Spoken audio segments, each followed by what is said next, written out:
À écouter sur Binge Audio et sur toutes les applications de podcast. Oh mais j'ai réussi à le dire.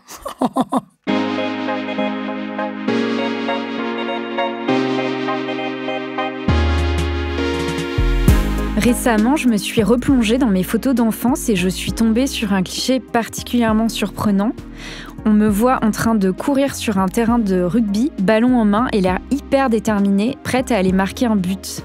Sur cette image, j'ai 9 ans, je suis en cours de PS et je pratique le rugby avec mes camarades de classe sur le terrain en face de notre école, dans le sud-ouest. Ce qui est surprenant, c'est que je n'ai plus aucun souvenir de ce jour-là. Cette situation me paraît même assez improbable. Aujourd'hui, l'idée de me retrouver au cœur d'une mêlée sur un terrain de rugby me semble même assez terrifiante. De mes années de primaire, ce qui m'a surtout marqué, c'est de quelle façon j'avais plutôt tendance à jouer dans un coin de la cour à l'élastique et aux billes, pendant que les garçons prenaient toute la place en occupant le terrain de sport.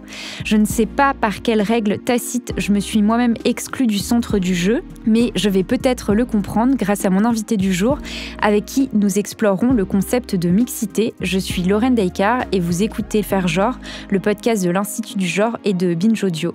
Bonjour Loïc Zerdaeli. Bonjour. Loïc, vous êtes maître de conférences en STAPS, c'est-à-dire en sciences du sport, à l'université Claude Bernard Lyon 1. Vous êtes membre du conseil scientifique de l'Institut du Genre aussi, et chercheur au laboratoire Elvis sur les vulnérabilités et l'innovation dans le sport. Et vous êtes aussi chercheur associé à l'INDU, Institut de recherche en éducation. Vous avez soutenu en 2014 une thèse de doctorat en histoire du sport, intitulée Femmes d'action, parcours d'enseignante de PS en France, des recrutements séparés à la mixité des concours, de 1941 à 1989, sous la direction de Michel Zancarini-Fournel et Philippe Lyotard. C'est exact ? Exact. Mais aussi, Loïc, ce que vous venez de m'expliquer, c'est que vous avez aussi travaillé en tant que prof de PS au lycée ou au collège ? Alors effectivement, avant ma thèse de doctorat, j'ai été un temps professeur de PS dans un collège de région parisienne, dans l'académie de Créteil. Et j'aimerais bien vous demander, en tant qu'ancien prof de PS, comment est-ce que la petite anecdote que je viens de vous raconter résonne en vous ? Vous avez évoqué l'occupation de l'espace, la question qui croise la géographie et le genre, avec des garçons qui sont souvent au centre de l'espace, en EPS davantage que les filles, qui tiennent plus souvent des rôles de coopération, des rôles de secrétariat, et que l'on retrouve même dans une discipline scolaire comme l'éducation physique et sportive. Tout l'enjeu de cet épisode, ça va être d'explorer les contours de cette notion de mixité qui se cristallise particulièrement autour de la cour de récréation et de l'école de manière plus globale. Comment est-ce que vous définissez cette notion de mixité ? Alors la mixité, elle peut d'abord être définie par son contraire, c'est-à-dire la séparation, et puis elle peut être aussi plus largement considérée comme l'expression de tout mélange, alors quel qu'il soit. On parle souvent de mixité sociale, par exemple. Alors là, dans cette configuration précise, il y a souvent un terme qui est collé au terme mixité, comme la mixité sociale. Par contre, dans le cadre scolaire, on emploie souvent le terme mixité de façon seule, et dans ce cas-là, dans le cadre scolaire, la mixité désigne le mélange ou à minima la coprésence, en tout cas des filles et des garçons, dans un même espace, comme je l'avais décrit au tout début. Elle est parfois aussi associée à un seuil statistique, parce que certains chercheurs, certaines chercheuses estiment que l'on peut parler de mixité à partir du moment où il y a à minima 30% du groupe minoritaire dans le groupe global. Moi, je trouve que le seuil statistique, en tout cas, pose fondamentalement la question de l'autre sexe, puisque la mixité en pose aussi la question de la bicatégorisation. Alors, on parle des filles et des garçons, la bicatégorisation des corps sexués. Et alors moi, j'ai tendance à davantage mobiliser la mixité comme un processus, en tout cas sur lequel chaque éducateur, en tout cas, et chaque éducatrice peut agir. Est-ce qu'on peut définir cette notion de mixité par l'idée du mélange des sexes ? C'est vrai que, très spontanément, si je devais donner une définition raccourcie, en tout cas, de la mixité, j'aurais tendance à la définir avec ce titre de l'ouvrage de Geneviève Fraisse, paru en 2006, à savoir le mélange des sexes. Merci pour cette réponse, Loïc Zerdaeli. Et à partir de quand est-ce que cette notion de mixité elle a commencé à émerger dans le débat public en France ? Alors, la mixité à l'école est une question qui s'inscrit sur le temps long. Michel Zancarini-Fournel et puis plus récemment Geneviève Peuzeux parlent de mise en mixité du système scolaire. C'est-à-dire que on a tendance à considérer que la mixité s'installe dans le système scolaire durant les années 60 et 1970. Une date qui revient beaucoup dans le débat public, c'est 1975 et la loi Haby du 11 juillet 1975 qui généralise la mixité à tous les établissements primaires et secondaires. Mais on trouve des exemples bien antérieurs, en tout cas à cette mise en mixité du système scolaire. Ça veut dire qu'en fait, avant 1975, il y avait encore les écoles de filles et les écoles de garçons. Le système scolaire a été construit en séparant les filles et les garçons. Ce qui va accélérer la mise en mixité du système scolaire, c'est notamment à la sortie de la Seconde Guerre mondiale, avec la génération du baby-boom qui va arriver dans les établissements scolaires durant cette période-là, des années 50, 60, 70, et qui va nécessiter, en tout cas, bien que les filles et les garçons soient regroupés dans les mêmes établissements. Alors, ce qui est important de relever, c'est qu'on n'a pas regroupé les filles et les garçons par ambition, en tout cas égalitaire, par réflexion théorique, réflexion politique sur cette question de mixité et d'égalité.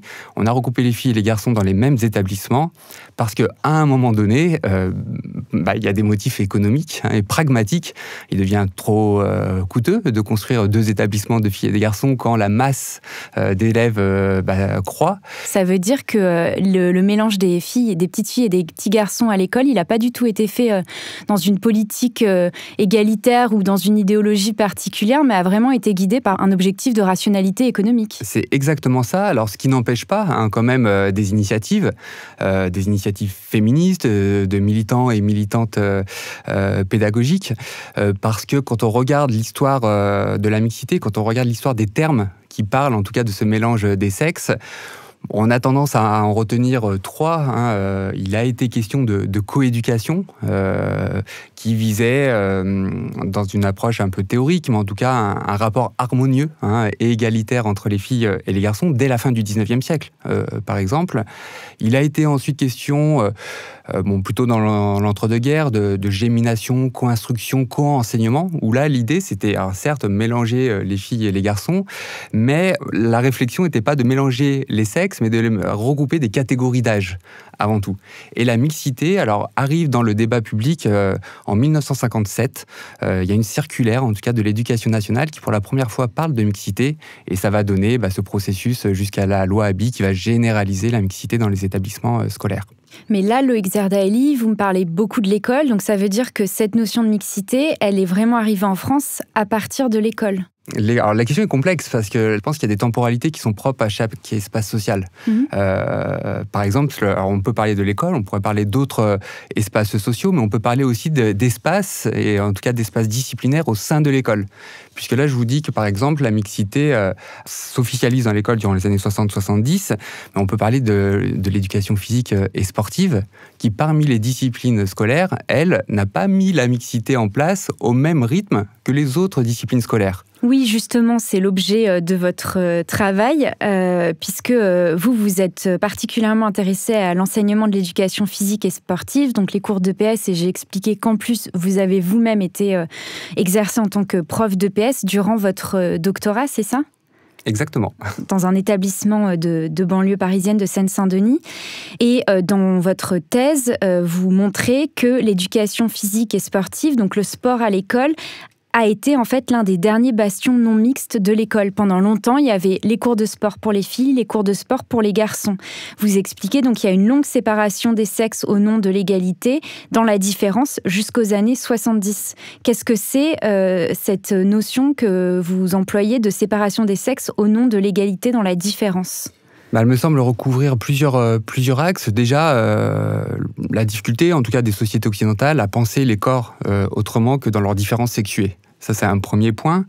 Ça m'évoque également le fait que l'EPS, au sein du système scolaire, c'est la discipline où se dresse la principale pierre d'achoppement, en tout cas, de la mixité, par rapport à cette évidence apparente, et je mets des guillemets, de la différence des corps sexués. Il est admis dans les représentations que les filles courent moins vite, lancent moins loin, sautent moins haut que les garçons. C'est vrai ? Alors ça se discute, ça se discute, mais alors quand on regarde les travaux des historiens, et puis c'est vrai que ça va m'amener vers quelque chose de spécifique en EPS, j'aimerais vous partager une anecdote justement que j'ai trouvée dans ma thèse. Les historiens et historiennes du sport présentent le sport comme une citadelle masculine. Voilà, un bastion de masculinité hégémonique, mais en même temps comme un espace qui permet en tout cas de transformer en tout cas ces normes de genre, de les transgresser en tout cas, voilà, et de les questionner, donc de les faire se déplacer.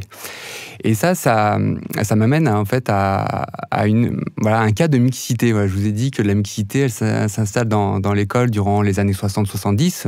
Elle s'accélère en tout cas à ce moment-là. C'est un peu plus tard quand même en EPS. C'est plutôt les années 80-90. Alors on a l'impression que c'est hier. Mais même au début des années 2000, il y a des établissements scolaires où il était quelque chose qui a été très historique. C'est-à-dire qu'on faisait en sorte qu'il y ait 2 classes d'EPS qui aient cours au même moment. Et le prof homme pouvait récupérer les garçons, et pendant que la prof femme récupérait les filles. Comment vous expliquez cette résistance ? Alors, je vais vous partager une anecdote. Effectivement, vous avez mentionné ma thèse de doctorat. J'ai travaillé sur les femmes enseignantes d'éducation physique et sportive, et notamment sur des dossiers de carrière de ces femmes enseignantes. Alors, on trouve une diversité de documents dans ces dossiers de carrière, et on retrouve notamment des rapports d'inspection, des rapports de la hiérarchie de ces femmes enseignantes. Et là, je vais vous donner un exemple. On est en 1947. Donc la mixité est loin d'être une réalité dans l'espace scolaire. C'est plutôt la norme de séparation qui domine à cette époque-là. Je découvre dans ce dossier de carrière une enseignante qui qui est en arrêt de travail en raison d'une blessure causée lors d'une leçon d'EPS. Et quand on regarde le motif de cette blessure, il s'avère que cette contusion à l'œil droit est venue d'un élève garçon lors d'une leçon de basket qui s'était déroulée en mixité.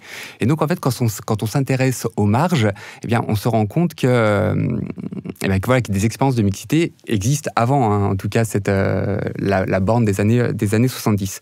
Et pour répondre au pourquoi, qui est la question que vous m'avez posée, il est intéressant de regarder, de lire en tout cas ce rapport, et je peux vous lire un extrait si vous en êtes d'accord ou... Avec plaisir. Alors, donc on est en 1947, c'est un inspecteur qui écrit au sujet de cette enseignante, et qui dit: l'emploi du temps du collège est ainsi conçu que les mêmes groupes garçons et filles ont en même temps et dans le même cours leur leçon d'EPS. Au cours d'une de ces séances, l'intéressée, donc femme, qui faisait de l'entraînement au basket, demanda à son collègue homme de bien vouloir constituer une équipe masculine qui serait opposée à son équipe féminine. L'intéressé homme accepta. Je crois savoir à ce sujet que les entraînements mixtes sont interdits, mais cet enseignant a agi avec une telle bonne foi et il accomplit son métier avec tant de dévouement que je ne lui garde nullement rigueur d'avoir accepté. Pourquoi, en revanche, cette enseignante, au lieu de jouer son rôle qui consisterait évidemment à surveiller la partie de très près, afin d'exiger un jeu loyal et sans brutalité de la part des garçons, et de rectifier les fautes ou les erreurs, s'est-elle incorporée comme joueuse dans son équipe. C'est au cours de cette partie qu'un jeune joueur, voulant détourner le ballon qu'allait saisir cette enseignante, a atteint celle-ci à l'œil d'une manière brutale. Moi, je trouve que dans cet extrait, tout est dit. Il y a l'ordre moral. Les filles ne pratiquent pas avec les garçons. Il y a l'ordre scolaire. La norme scolaire est celle de la séparation des sexes. Il y a la vulnérabilité supposée des filles et des femmes, dès lors qu'il est question d'activité physique, par rapport aux garçons. Et il y a une spécificité, en tout cas, de l'éducation physique féminine, qui doit rester, en tout cas féminine, en tout cas sans se mélanger avec les garçons. Et le moment tournant qui a permis la mixité des cours de sport, c'est l'année 1989, quand le premier concours mixte a été organisé pour recruter les professeurs d'EPS. C'est-à-dire qu'avant, si j'ai bien compris, il y avait des concours pour être prof d'EPS pour les filles et des concours donc pour les femmes, et des concours de profs d'EPS hommes pour donner des cours de sport aux petits garçons. Effectivement. Ou aux ados. Effectivement. L'histoire du recrutement des profs hommes et femmes d'éducation physique s'inscrit dans la séparation. Tous les concours de recrutement des enseignants deviennent mixtes en 1976. Donc voilà, dans le sillage de cette loi Haby. Et il n'y a que 2 espaces qui sont restés séparés.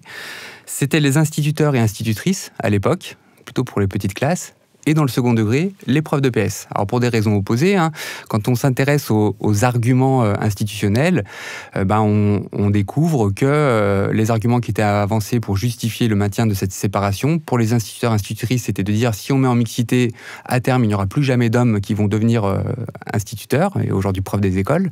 Et inversement, en EPS, c'est si on met la mixité dans les recrutements, eh bien à terme, il n'y aura plus de femmes enseignantes d'éducation physique. Et c'est le cas aujourd'hui ou pas ? Effectivement, on observe depuis les années 2000 un retour à une masculinisation, alors j'emploie le terme de manière quantitative, quantitativement parlant, du métier de prof d'EPS.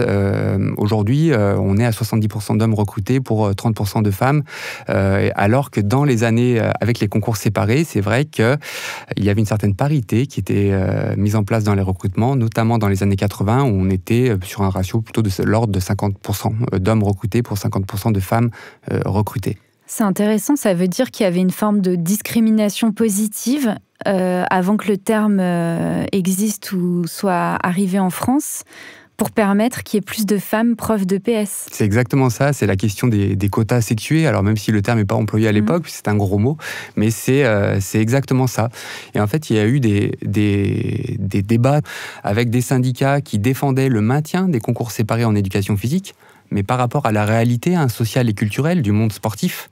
Parce à l'époque, il n'y avait pas les études que l'on a aujourd'hui sur les socialisations sportives qui sont différenciées selon le sexe. Où les filles sont progressivement renvoyées aux marges et finalement abandonnent la pratique sportive hors du terrain de rugby. Même si sur le terrain de rugby, c'est vrai que j'ai aussi des exemples dans les années 60 des filles qui faisaient du rugby en éducation physique alors que la mixité était interdite. Non, mais il y a plein d'équipes de rugby féminines super. C'est juste, je sais pas ce qui s'est passé, j'ai arrêté le rugby, mais visiblement, j'ai eu un moment où j'étais à fond sur le terrain. Et donc, pour revenir à votre travail de thèse, le Xerdaeli, on a dit qu'en 1989, il y avait donc ce premier concours mixte qui a été organisé pour recruter les professeurs d'EPS. Et vous, dans votre travail de thèse, l'un des aspects extrêmement intéressants, c'est le travail que vous avez effectué auprès des anciennes professeurs d'éducation physique et sportive qui ont vécu ce changement et qui sont donc passés des concours et des classes de filles à des classes mixtes. Est-ce que vous pouvez nous parler de comment ces profs d'EPS ont vécu ce que vous qualifiez, vous, de révolution ? Elles ont vécu l'arrivée de la mixité d'abord par la crainte. Les concours sont séparés, donc elles n'ont pas de formation. Elles ont une formation, notamment du point de vue des activités physiques, qui est spécifique. Elles ne sont pas formées au rugby, par exemple, au fait de pouvoir enseigner le rugby. Donc il y a une certaine crainte, d'abord par le fait de ne pas maîtriser l'ensemble des activités sportives qui peuvent être enseignées, mais il y a aussi une crainte qui est acquise, mais pas car socialement construite, d'être dans la position hiérarchique de l'enseignante qui va enseigner à des élèves qui sont des garçons. Et ce qu'elle me partageait, c'était d'avoir peur, en fait, tout cas de la vitesse de jeu des garçons, de ne pas pouvoir se faire respecter par ses élèves garçons.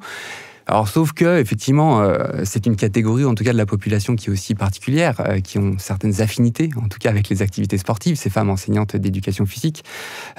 Donc, la crainte est rapidement dépassée une fois que la mixité s'installe. Et ce qui a été intéressant à relever, c'est qu'après la crainte, elle redécouvre, en tout cas, une certaine satisfaction sportive. Comment ça ? Avec l'arrivée des garçons, ce qu'elle déclare, en tout cas, j'ai notamment travaillé par entretien sur la période des années 60-70, quand la mixité gagnent l'espace scolaire. Et en fait, elles redécouvrent leur repère sportif, c'est-à-dire, elles avaient l'impression de s'ennuyer parfois aussi à le fait, ce qu'elles me disent, d'enseigner uniquement à des filles. Je me souviens d'une enseignante qui me disait, après la crainte, je voulais que mes filles, et elle hésite sur le terme, je voulais qu'elles, comment on pourrait dire ça, qu'elles se masculinisent. Qu'elles se masculinisent tout à fait. Et elle le précise en disant, disons qu'elle soit plus active. Et parmi ces professeurs d'EPS dont vous avez retracé le parcours, il y en a une qui est incontournable, c'est Annick Davis, qui est pourtant méconnue du grand public. C'est l'une des militantes et enseignantes qui a particulièrement œuvré à l'arrivée de la mixité dans les cours de sport. J'aimerais bien qu'on prenne un moment pour reparler du parcours de cette femme. Annick Davis, c'est vrai que c'est une actrice majeure de l'éducation physique et sportive. Une actrice majeure en termes de mixité et d'égalité, de défense de la mixité et de poursuite de l'égalité des sexes. Annick Davis, donc c'est une femme enseignante qui est recrutée comme professeure d'éducation physique et sportive en 1961, au début des années 60. Elle va être élue au syndicat national de l'éducation physique, militante communiste, vous l'avez dit. Elle est également chargée aussi d'une mission sur les femmes dans la fonction publique avec le ministre Anicet Le Pors au début des années 80. Et puis elle deviendra ensuite inspectrice, formatrice. Voilà, elle a une palette professionnelle qui force le respect. Et Annick Davis, elle fait partie des premières à demander explicitement, expressément à enseigner l'éducation physique en mixité. Elle formule cela sur une lettre de demande de mutation. On est en 68 et elle demande expressément à enseigner en mixité. Pourquoi ? Parce qu'elle baigne dans un milieu syndical et politique où elle voit qu'il y a des expérimentations du sport. Cette période des années 60-70 en éducation physique scolaire, c'est une révolution culturelle. C'est le moment où l'éducation physique choisit le sport comme pratique sociale de référence. Et donc elle voit bien qu'autour d'elle, le sport qui s'impose en éducation physique, mais qui s'impose plutôt du côté des garçons. Et donc elle veut prendre sa part, en tout cas elle ne reste pas silencieuse, mais elle va rapidement se rendre compte des manques, en tout cas issus de sa formation féminine. Elle confie, j'ai travaillé notamment sur le parcours d'Annick Davis avec une collègue qui s'appelle Cécile Autogali-Mazzacavallo, et elle nous confie, elle se rend compte de ses manques, elle vit mal les difficultés en tout cas à enseigner aux filles. Et une chose qui est importante à retenir, c'est que l'une de ses conclusions, c'est qu'elle dira en fait... on enseigne pour ceux qui savent déjà. Parce que les enseignants d'éducation physique ont des difficultés à faire réussir les filles, notamment dans les activités d'opposition, mais ont également des difficultés à faire réussir les garçons dans les activités dites féminines, par exemple les activités d'expression. Elle le présente comme un défaut de pédagogie ? Elle le présente comme un manque d'ambition pour les filles. Parmi ses réflexions également... elle se rend bien compte, elle montre en tout cas que l'école, c'est probablement le seul espace où il peut y avoir de la mixité, en tout cas dans les pratiques physiques et sportives, et c'est le seul espace social où l'ensemble des enfants d'une génération, puis des jeunes d'une génération, vont pratiquer une activité physique et sportive. Est-ce que les activités et l'engagement d'Annick Davis ont permis d'amener à des résolutions concrètes pour favoriser cette mixité ? Annick Davis, elle est à l'origine de l'intégration du A dans un acronyme qu'on emploie en éducation physique, l'acronyme d'APSA. En fait, en éducation physique et sportive, on enseigne les APSA, c'est-à-dire les activités physiques, sportives et artistiques. Et ce A, dans toute l'histoire de l'enseignement de l'éducation physique, il n'apparaît qu'en 1996. Donc c'est plutôt récent, mais ça c'était aussi une manière de visibiliser le féminin dans un monde construit par les hommes et pour les hommes. Est-ce que ce tournant des années 80-90 qui a permis de réunir les filles et les garçons dans un même cours de sport s'est traduit aussi par des changements dans le type de sport qui est enseigné à l'école ? Par exemple, est-ce que ça a été danse et foot pour tout le monde ou est-ce qu'on s'est plutôt orienté vers des activités peut-être plus neutres en termes de genre ? Selon un récent rapport, en tout cas rédigé par le ministère de l'Éducation nationale, on observe que aujourd'hui, en 2024, un collégien et une collégienne passent environ 70% de leur temps dans des activités d'opposition au cours de leur scolarité. Donc le primat des activités qui sont historiquement marquées du côté masculin continue en tout cas d'être enseigné dans le cadre scolaire. Et ça, c'était notamment quelque chose qu'Annick Davis avait soulevé. En fait, il faut viser un horizon commun, mais il faut viser un horizon commun les yeux ouverts. Et les yeux ouverts, c'est aussi interroger l'héritage sexué des pratiques qui sont enseignées dans le cadre scolaire. Et est-ce que vous avez des exemples de pratiques plus neutres ? Je pense par exemple au badminton. Je pense qu'il faut aller au-delà aussi de l'activité en elle-même et regarder ce que l'on fait de l'activité, puisqu'il y a des travaux qui montrent que, quelle que soit l'activité, notamment en badminton, entre construire une attaque placée ou une attaque plutôt en force, on va retrouver les garçons d'un côté et les filles de l'autre. Est-ce que cet exemple fait écho à ce que vous qualifiez de mixité juxtaposée dans votre thèse ? Ça fait totalement écho. Et c'est vrai que, merci pour votre question, ça me permet de rappeler quelque chose qu'on n'a pas mentionné depuis le début de notre échange. C'est que la mixité n'est pas l'égalité. Lorsque la mixité, en tout cas, s'est imposée dans l'espace scolaire, on a cru qu'en mettant ensemble les filles et les garçons, on allait pouvoir poursuivre, en tout cas, des objectifs d'égalité. Geneviève Fraisse le dit bien, la mixité est une condition de l'égalité, mais elle n'induit pas d'emblée l'égalité. Donc il y a une forme d'aveuglement égalitaire dès lors que l'on met ensemble des filles et des garçons, et il est nécessaire, en tout cas, d'aller voir ce qui se passe un peu plus concrètement dans les pratiques.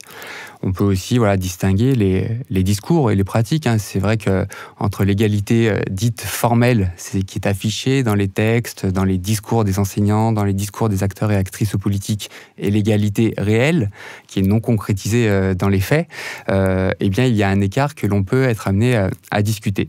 Et effectivement, cette mixité juxtaposée, en fait, c'est une expression, en tout cas, que j'emploie et d'autres emploient, d'autres expressions, par exemple la mixité ensemble séparé. En tout cas, c'est une mixité où le mélange des sexes n'aboutit pas, ou dans le sens où les a priori liés au masculin et au féminin sont tellement respectés qu'ils en deviennent intériorisés, quasi naturels, j'emploie des guillemets, et donc la logique sexuée de la pratique ne bouge pas. Vous êtes en train d'expliquer que la mixité peut paradoxalement renforcer certains stéréotypes de genre ? C'est exactement ça. En fait, on peut employer le mot de mixité juxtaposée, on a employé un peu avant le terme d'une mixité qui était subie. Et aujourd'hui, on est plutôt effectivement dans une approche d'une mixité qui est choisie. Et avec la question d'égalité qui est en mise en perspective, mise en horizon. Mais entre une mixité choisie, parce qu'on est tous d'accord pour enseigner en mixité, en tout cas en France, c'est vrai qu'il y a des expériences de non-mixité qui se développent à l'échelle internationale. En France, il y a quand même un consensus sur le fait de maintenir des enseignements en mixité. Il y a des expériences d'écoles non mixtes qui se développent à l'étranger ? Effectivement. La position actuelle en France, c'est de maintenir, en tout cas de penser une impossible remise en cause de la mixité. Mais ce n'est pas la position que l'on observe à l'échelle internationale, que ce soit en Europe ou outre-Atlantique. En Europe, des pays comme la Suisse, l'Espagne, l'Angleterre, outre-Atlantique, le Canada, également en Australie, en Nouvelle-Zélande, en Corée du Sud, enfin en tout cas partout à travers le monde. Et je pense là au travail de Marie Durubella, au travail d'Antoine Bréau notamment, qui ont travaillé sur ces questions de mixité, de non-mixité.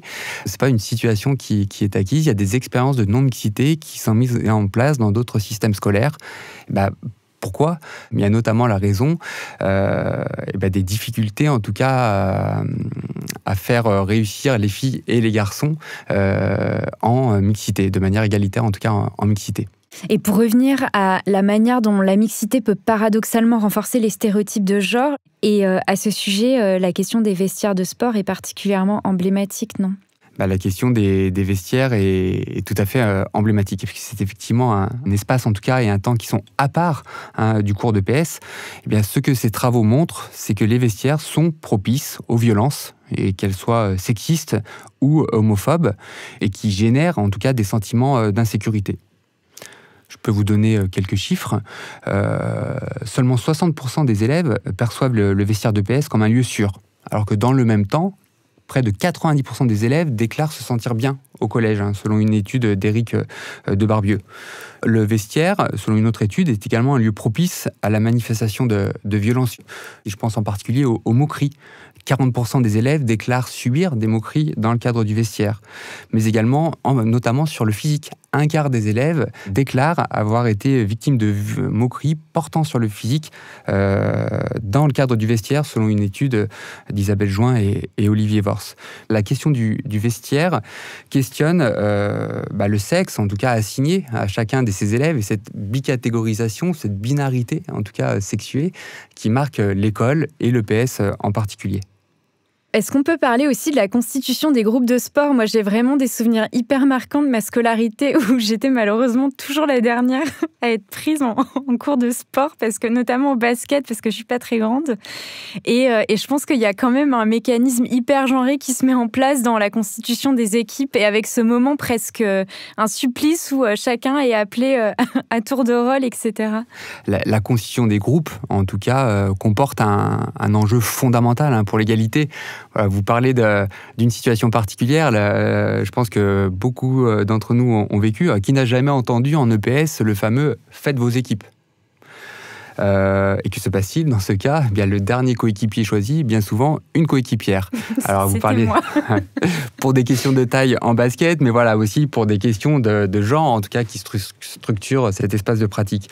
Dans le cadre scolaire, en éducation physique en particulier, c'est vrai que les réflexions que doivent avoir les enseignants et les enseignantes sur la gestion des groupes est fondamentale. On parlait auparavant de mixité et de non-mixité. Je reviens sur les travaux d'Antoine Boréo, en collaboration avec Vanessa Lantillon, qui s'était intéressé justement aux expériences de mixité et de non-mixité en EPS, et notamment du point de vue des filles.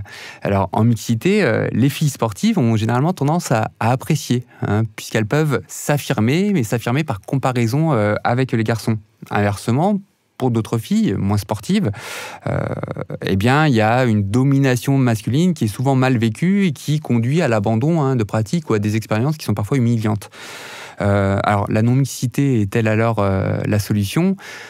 Il n'y a pas véritablement de consensus, mais les travaux ont tendance à montrer, en tout cas, que la non-mixité n'efface pas l'hétérogénéité des élèves. Et en fait, on a tendance à reproduire des hiérarchies de genre, même en non-mixité. Et peut-être un autre point sur cette question des groupes, moi, ça me fait penser aussi aux interactions prof-élève. Des travaux montrent, dans le cadre de l'éducation physique, mais plus largement à l'école, qu'il y a la fameuse règle des 2 tiers, 1 tiers. 2 tiers des interactions à l'école et en particulier en éducation physique sont adressées aux garçons, 1 tiers seulement sont adressées aux filles. Du côté des garçons, on a plus souvent des interactions qui relèvent de ce qu'on appelle des feedbacks techniques, c'est-à-dire, par exemple en escalade, pose ton pied sur la prise, déplace ton centre de gravité au-dessus de ton pied pour pouvoir avoir une poussée plus efficace. Inversement, du côté des filles, on a plutôt des interactions qui sont collectives et qui relèvent plutôt des formes d'encouragement. Allez les filles, vous allez y arriver. C'est bien. Ces interactions prof-élève, qui sont différenciées selon le sexe, questionnent aussi les inégalités de réussite au bout du chemin. Mais vous, quand vous étiez prof d'EPS, est-ce que vous utilisiez des outils concrets pour atténuer ces différences filles-garçons ? Pour les enseignants qui sont sensibles aux questions de genre, aux questions d'égalité, c'est vrai qu'il y a faut parfois décider dans l'urgence. Donc, on se pose toujours la question du bien fondé de nos choix. Mais moi, pour mon cas personnel, j'ai toujours essayé d'être attentif à ces questions de mixité et d'égalité. Et on peut penser la constitution de groupe différemment. Moi, j'avais plutôt tendance, pour vous dire mes pratiques, pour vous confier mes pratiques, à anticiper en tout cas cette constitution des groupes et pas arriver avec le fameux faites vos équipes et on voit ce qui se passe à l'arrivée. La discussion me fait penser aux travaux de la géographe Edith Maruet-Jules qui collabore aussi avec l'association Genre et Ville et qui a analysé les cours d'école. Effectivement, ces travaux montrent tout à fait que les garçons occupent le centre de l'espace où on pourrait transférer en tout cas ces résultats. Les hommes ont tendance à s'accaparer la parole aussi dans des espaces publics. En tout cas, dans une cour de récréation, ce que montrent ces travaux, c'est qu'effectivement, les garçons occupent le centre de l'espace avec une plus grande liberté d'agir, en tout cas sur une diversité, dans l'espace, quand les filles sont renvoyées aux marges de ces espaces, aux marges des cours de récréation, et où les possibilités de se mouvoir sont différentes. Ce que pose cette question de l'espace, c'est quelle activité physique je peux développer dans l'espace qui m'est attribué, que je m'approprie ou qui m'est laissé.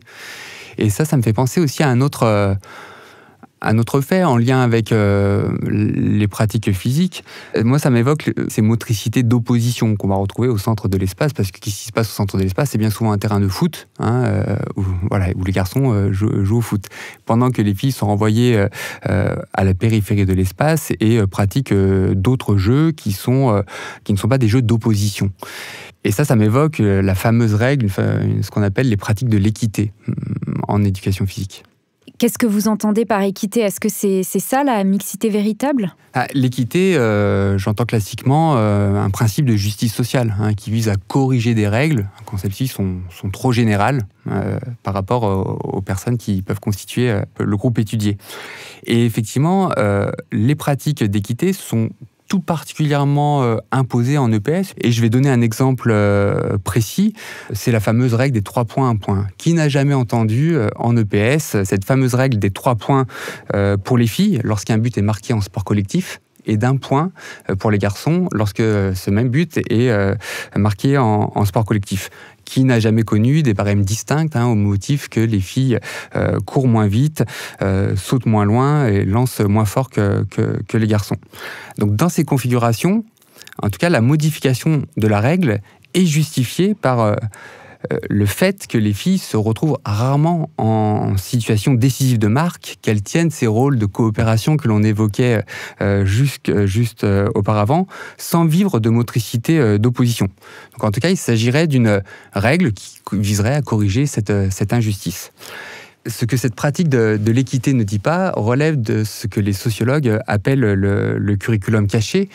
Et je vais m'arrêter pour cela sur cette fameuse règle des 3 points pour les filles lorsqu'un but est marqué en sport collectif versus 1 point pour les garçons.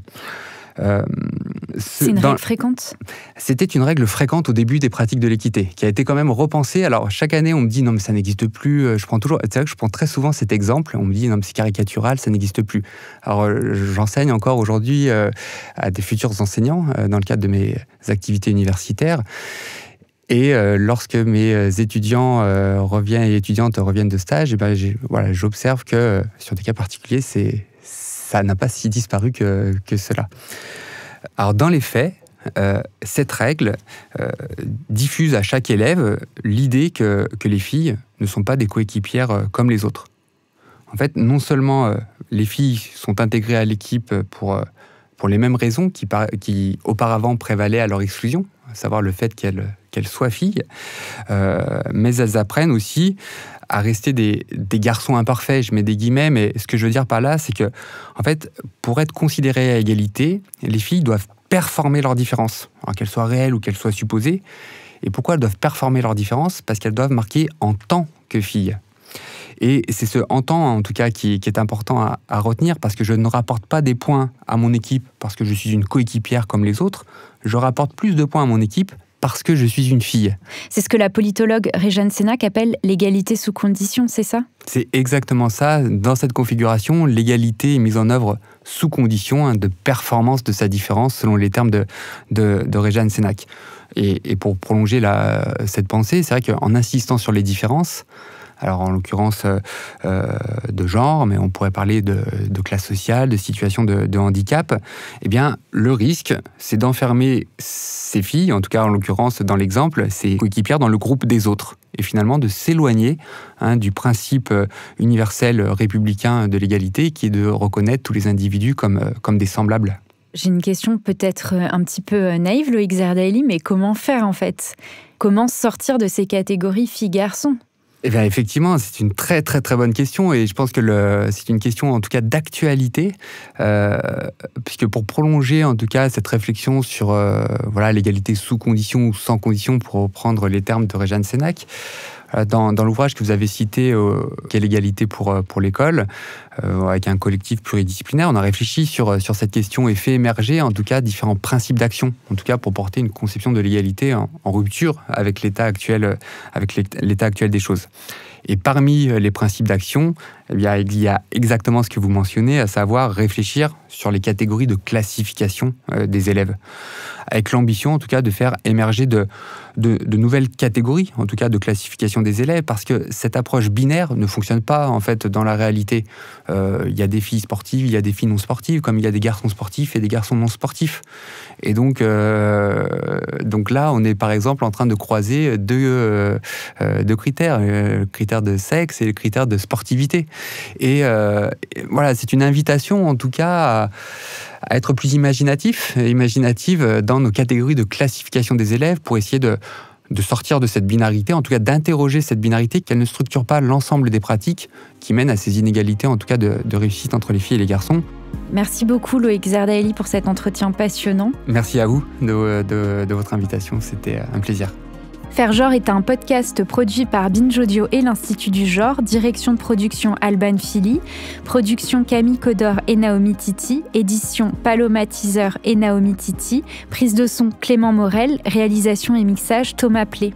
Merci à vous, chers auditeuristes, et je vous dis à très bientôt.